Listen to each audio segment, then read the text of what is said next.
একটা ব্যানারে এটা খোলা হবে, এটা তখন পাবলিক ইস্যু না। যেন আপনাদের আগে বলছি, এটা আইন দ্বারা প্রটেক্ট করা হয়েছে, এটা ফান্ডামেন্টাল রাইট।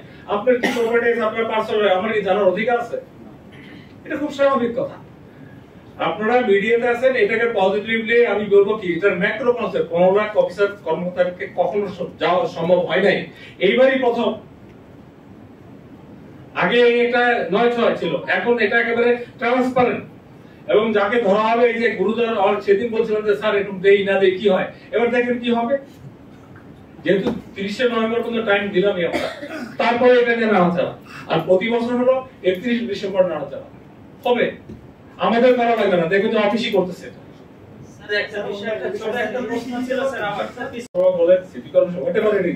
তার প্রাইম দায়িত্ব হলো মানুষকে জানানো, ভাই আমার এই সম্পদ, এর বেশি আমার নাই।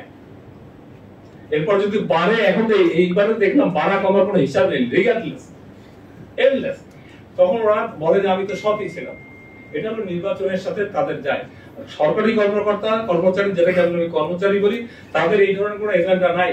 দুই একজন, আমি নাম ঠিকানা বলে খারাপ লাগবে, তারাই এই উদ্যোগ নিয়েছিল, আমার কিছু নাই, সবাই দেখো, পাবলিক হয়ে গেলাম। কিন্তু পরে দিন শেষে দেখা গেছে এটা সব নাটক। আপনার কথা ঠিক আছে।